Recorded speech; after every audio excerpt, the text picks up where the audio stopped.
Hello friends, welcome to my digital AK classes. तो आज हम देखने जा रहे हैं एनसीईआरटी की 6 स्टैंडर्ड की सामाजिक एवं राजनीतिक जीवन के बारे में। तो आज हम पढ़ने जा रहे हैं पाठ तीसरा, सरकार क्या है।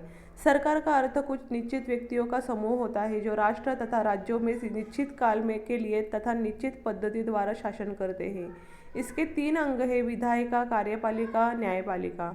सरकार के स्तर, राष्ट्रीय स्तर का इसका संबंध पूरे देश से होता है।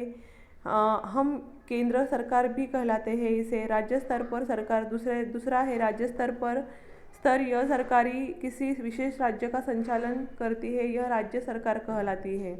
तीसरा, स्थानीय स्तर एवं गांव शहर के प्रशासन को संभालती है, इसे हम पंचायत या नगर पालिका के नाम से जानते हैं। सरकार के कार्य, सरकार को बहुत सारे कार्यों का संचालन करना पड़ता है। छोटे एवं बड़े हर प्रकार के कार्य की जिम्मेदारी सरकार की होती है। यहाँ हम आपको सरकार के लिए कुछ महत्वपूर्ण कार्य को बता रहे हैं। कानून बताना तथा निर्णय लेना, शासन व्यवस्था को लागू करना, सामाजिक मुद्दों पर कार्यवाही करना, राष्ट्रहित को सुनिश्चित करना, जन कल्याण कार्य इत्यादि। सरकार कानून बनाती है और उसे लागू करती है और सभी लोग उसे मानने के लिए बाध्यकारी होते हैं। सरकार के प्रकार, सरकार को निर्णय लेने और कानून का पालन करवाने यानी उन्हें बाध्य बनाने की शक्ति कौन देता है, तो उसका उत्तर इस बात पर निर्भर करता है कि वहाँ सरकार कैसी है।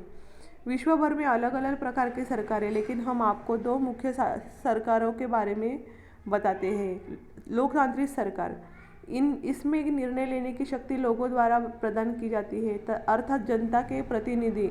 वास्तविक शक्ति का स्रोत जनता है तथा निर्णय उनके प्रतिनिधियों के द्वारा लिए जाते हैं। लोकतंत्र सरकार के अंदर मुख्य रूप से 2 प्रकार होते हैं, एक प्रत्यक्ष लोकतंत्र और दूसरा रहता है अप्रत्यक्ष लोकतंत्र, राजतंत्र। इस प्रकार की सरकार के अंतर्गत निर्णय लेने की शक्ति राजा यानी रानी के पास होती है और जनता से निर्णय नहीं लिया जाता इसे हम निरंकुश शासन व्यवस्था भी कह सकते हैं। भारतीय लोकतंत्र, भारत एक लोकतांत्रिक देश है। इसकी मुख्य बात यह है कि लोगों के आसपास अपने नेता को सुनने की शक्ति होती है, इसलिए लोकतंत्र लोगों का ही शासन है। भारत विश्व का सबसे बड़ा लोकतंत्र देश है, जिसके अंतर्गत लोग अपने प्रतिनिधि वोट के माध्यम से चुनते हैं। प्रतिनिधि लोकतंत्र, आज के समय में लोकतांत्रिक सरकार का प्राय प्रतिनिधित्व लोकतंत्र कहते हैं। उसे लोग नीचे सीधे भाग नहीं लेते, बल्कि चुनाव की प्रक्रिया द्वारा अपने प्रतिनिधित्व को चुनते हैं। सफरेज मूवमेंट, इसका अर्थ होता है वोट देने का अधिकार।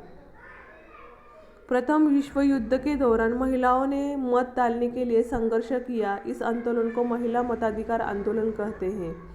अमेरिका में महिलाओं को वोट